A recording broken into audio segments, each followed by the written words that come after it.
যখনই দেখব যে ইলমে শিক্ষার প্রতি কেউ আঙুল তুলে কথা বলছে, যখন এই মাদ্রাসার সম্পর্কে কেউ আঙুল তুলে কথা বলছে, তখন আমাদের কার্যকারী কাজ কি হবে? ইমামে সুফিয়ান সাউরিকে যদি দেশ ছাড়তে হয়, ইমাম বুখারী যদি মাদ্রাসা ছাড়তে হয়, এই উলামায়ে কিরাম সব থাকতে হলে সব থাকতে হবে, কিন্তু ইলমে দ্বীনকে দুনিয়া থেকে অস্বীকার করতে দেওয়া যাবে না। সকাল আসবে, প্রভাত আসবে, এটা যতটা নিশ্চিত সারা দুনিয়া জুড়ে সমস্ত জুলুমের অন্ধকার দুর্বৃত হয়ে সাম্য শান্তি ইসলামের আলো নিয়ে সেই পতাকা উত্তোলিত হবে, কালেমার পতাকা উঠবে, এটা তার চেয়ে বিশ্ব নিশ্চিত। وقال رسول الله صلى الله عليه وسلم الكفر ملة صدق الله العلي العظيم। আজকে বক্তৃতা প্রতিযোগিতার সম্মানিত সভাপতি ও ন্যায়ের আসনে সীমাহীন সুদক্ষ বিচারক মণ্ডলী ও আজকের সুধী সবাইকে জানাই আন্তরিক মোবারকবাদ ও শুভেচ্ছা। আজকে আমার পূর্ব নির্ধারিত বিষয় হলো দেশবিরোধী অপশক্তির মোকাবেলায় আলেম সমাজের ভূমিকা। এ সম্পর্কে সময় সংক্ষিপ্ত কিছু আলোচনা করার চেষ্টা করবে ইনশাআল্লাহ। প্রিয় সাথী ভাইরা, আলেম সমাজ আমাদের একটি গুরুত্বপূর্ণ অঙ্গ। এদেশে ইসলাম আবির্ভাব সময় থেকে আলেম সমাজের আবির্ভাব, এদেশে মুসলিম শাসন প্রতিষ্ঠা হবার পর থেকেই আলেম সমাজ সামাজিক শক্তি হিসেবে গুরুত্বপূর্ণ ভূমিকায় অবতীর্ণ হন। প্রতিটি যুগেই আলেমগণ সমাজে দ্বীনি শিক্ষার প্রচার প্রসার এবং প্রতিষ্ঠা ও সংরক্ষণের ক্ষেত্রে অগ্রণী ভূমিকা পালন করেছেন। তৎসঙ্গে যে কোনো ইসলাম বিরোধী অপশক্তির মোকাবেলায় তারা সাধ্যমতো অংশ নিয়েছে। তাছাড়া যে কোনো ভূখণ্ড বিরোধী তথা দেশ বিরোধী অগ্রণী অপশক্তির মোকাবেলায় আলেমগণ সাধ্যমতো অংশ নিয়েছে। মূলত আলেমগণ সমাজে অভিভাবক হিসেবে যথেষ্ট ভূমিকা পালন করেছেন। সংগ্রামে উপস্থিতি, এদেশে সুলতানি ও মুঘল আমলে আলেম সমাজ গুরুত্বপূর্ণ ভূমিকা অবতীর্ণ হন। একমাত্র সম্রাট আকবরের শাসন আমলে আলেম সমাজকে দুর্বল ও কর্ম করার পদক্ষেপ নেওয়া হয়। আলেম সমাজের ব্যতিক্রম হিসেবে থাকেন শাইখ মোবারক ও তার পুত্রদ্বয় আব্দুল ফজল ও ফাইজের মতো দাবিদারি আলেম নিকটস্থম ভূমিকা পালন করেন। যদিও আকবর ও জাহাঙ্গীরের প্রথম কয়েকটি বছর আলেম সমাজকে কঠোরভাবে দমন করা হয়, তার সত্ত্বেও আলেম সমাজের ভূমিকা বড় বড় অব্যাহত ছিল। বিশেষ করে শাহ আহমদ সেরহিন্দি, মুজাদ্দিদ আল-ফেসানি রহমাতুল্লাহ আলাইহির ভূমিকা ছিল খুবই গুরুত্বপূর্ণ। তার প্রচেষ্টায় আকবর সুষ্ঠু দিনে ইলাহির ফিতনা নির্মূল হয়ে যায়।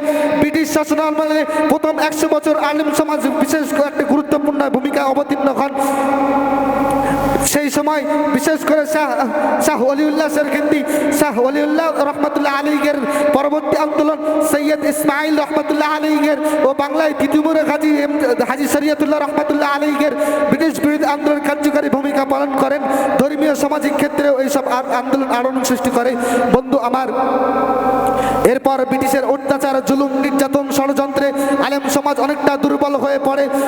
তার সত্ত্বেও আলেম সমাজের ধর্মীয় সামাজিক ভূমিকা বরাবর অব্যাহত ছিল।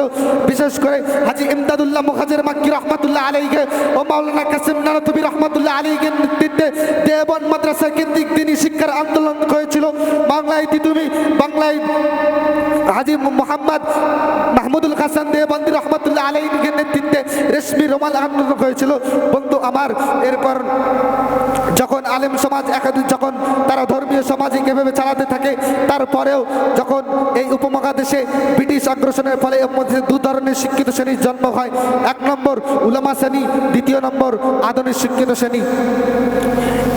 এই ক্ষেত্রে বন্ধু আমার, যখন আলেম সমাজ একাধিক ভূমিকা পালন করতে থাকে, আলেম সমাজ যখন আমাদের পরবর্তী, আমাদের পূর্ববর্তী উলামায়ে কেরাম আমাদের এই শিক্ষা দিয়ে গেছেন, যখনই দেখব যে ইলমে শিক্ষার প্রতি কেউ আঙুল তুলে কথা বলছে, যখন এই মাদ্রাসার সম্পর্কে কেউ আঙুল তুলে কথা বলছে, তখন আমাদের কার্যকারী কাজ কি হবে? তারা আমাদেরকে শিক্ষা দিয়ে গেছে, আমরা কেন সেই শিক্ষার দিকে অগ্রসর হব না? আমরা তো জানি সেই ইমাম বুখারীর কথা, আমরা তো জানি সেই ইমাম শাফি রহমাতুল্লাহ আলাইহির কথা, আমরা জানি এই পৃথিবীতে যত আলেম আছে সেই আলেমের মধ্যে থেকে, সেই আলেমের সব থেকে উচ্চমানের আলেমের, সেই আলেমের মতো 10 লক্ষ আলেম আলেম জোগাড় করলেও হযরত ইমাম বুখারীর পায়ের তুলা হবে না।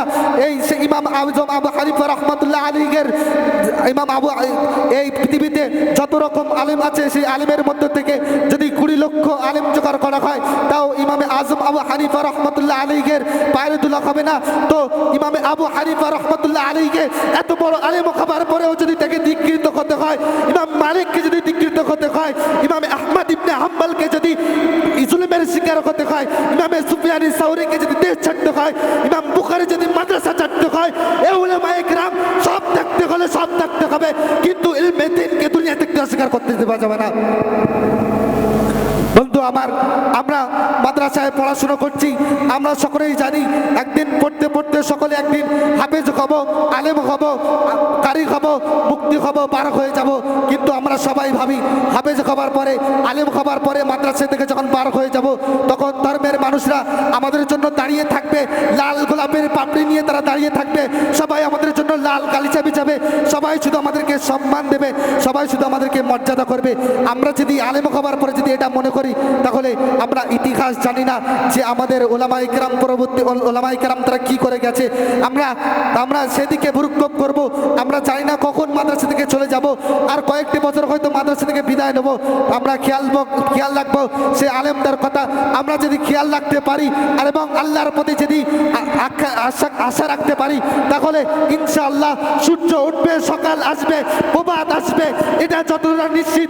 সারা দুনিয়া জুড়ে সমস্ত জুলুমের অন্ধকার দুর্বৃত হয়ে সাম্য শান্তি ইসলামের আলো নিয়ে সেই পতাকা উত্তীর্ণ হবে, কালেমার পতাকা উঠবে, এটা তার চেয়ে বিশ্বে নিশ্চিত। বন্ধু আমার, আমরা লক্ষ্য রাখবো সেই দিকে আমাদের পূর্বপুরুষরা যা করে গেছে।